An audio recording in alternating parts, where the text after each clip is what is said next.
আসসালামু আলাইকুম রহমাতুল্লাহি ওবারকাতুহু। সম্মানিত ভাই বোন, মহান আল্লাহ তাআলা আমাদেরকে সৃষ্টি করেছেন এবং আমরা এক সময় মহান রবের দিকেই ফিরে যাব। এই পৃথিবীতে আমরা চিরকাল থাকব না, আমাদের মৃত্যু হবেই। মৃত্যুর মধ্য দিয়ে আমরা পরকালের জীবনে পাড়ি জমাবো। মহান আল্লাহ তাআলা আমাদেরকে কোরআনুল কারীমে অসংখ্য জায়গায় তিনি আমাদেরকে বলেছেন যে পৃথিবী থাকার জায়গা না, পৃথিবী হলো একটা পরীক্ষার ক্ষেত্র। এখানে আমাকে আপনাকে কঠিন কঠিন পরীক্ষার সম্মুখীন হতে হবে। তারপর এই পরীক্ষার মাধ্যমে আমি আপনি যদি উত্তীর্ণ হতে পারি, মহান রবকে যদি সন্তুষ্ট করতে পারি, তাহলে আমাদের জন্য মহান রব্বুল আলামিন অশেষ অশেষ পুরস্কার তিনি রেখেছেন।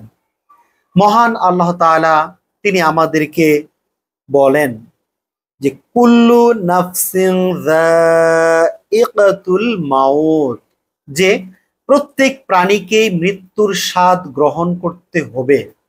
এটা তো নিশ্চিত, এটা আমরা প্রত্যেকেই জানি। কি ভয়ঙ্কর কথা! আমি আপনি এই কথাটা কি বিশ্বাস করি? কথা কি বিশ্বাস করি? কখনো কি উপলব্ধি করি?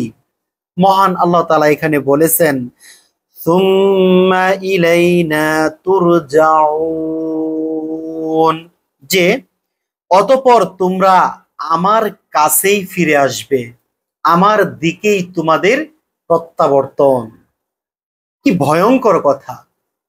এ সম্পর্কে ওমর ইবনে আব্দুল আজিজ রহমাতুল্লাহি আলাইহি তিনি বলেন যে তোমরা নিজের চোখে দেখতেছ যে সকাল বেলা, দুপুর বেলা অথবা বিকাল বেলা বা সন্ধ্যা বেলা মানুষগুলো মারা যাচ্ছে, তোমরা নিজেরাই তাকে দাফন কাফন করে কবরস্থ করতেছ, মাটির ফাটলে তোমরা রেখে আসতেছ।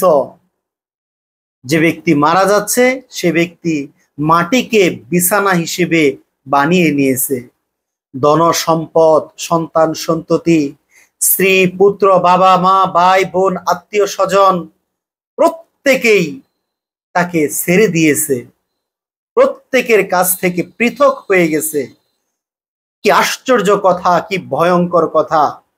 একা একা কবরস্থ সে হয়ে গেছে, কবরের মধ্যে আমরা নিজেরাই তাকে রেখে এসেছি। এর চেয়ে বড় আশ্চর্যের কথা আর কি হতে পারে? এর চেয়ে ধ্রুব সত্য কথা আর কি হতে পারে?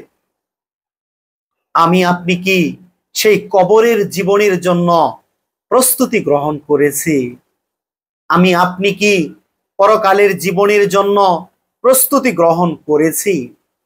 নিজেকে প্রশ্ন করুন, নিজেকে প্রশ্ন করুন, আজই প্রশ্ন করুন যে আমি কি নিজেকে মহান রবের দিকে ফিরে যাওয়ার জন্য প্রস্তুত করতে পেরেছি? মহান রব্বুল আলামিন তো বলেছেন সুম্মা ইলাইনা তুরজাউন। অসংখ্য আয়াতের মধ্যে আপনি এরকম বাক্য পেয়ে যাবেন যে অবশ্যই অবশ্যই আমাদেরকে মহান রবের দিকেই ফিরে যেতে হবে। ইন্না লিল্লাহি ওয়া ইন্না ইলাইহি রাজিউন, যে নিশ্চয়ই আমরা আল্লাহ তাআলার জন্য, নিশ্চয়ই নিশ্চয়ই আমরা আমাদের রবের দিকেই ফিরে যাব। এই কথাটা কি আপনি বিশ্বাস করেন?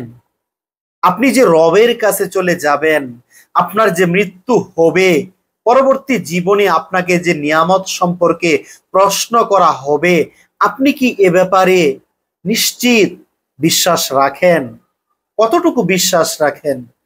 আর যদি পরকালের জীবনের প্রতি আমাদের বিশ্বাস হয়, সে অনুযায়ী আমি আপনি নিজেকে কতটা প্রস্তুত করতে পেরেছি, আসুন আমরা প্রত্যেকেই নিজেকে প্রশ্ন করি। আর যদি পরকালের জীবনের জন্য এখনো প্রস্তুতি গ্রহণ না করেন, তাহলে তওবা করার মাধ্যমে আজ থেকেই নিয়ত করুন পরকালের জীবনের জন্য প্রস্তুতি গ্রহণ করুন। আপনি কি পরকালের জীবনের জন্য প্রস্তুতি গ্রহণ করার নিয়ত করেছেন?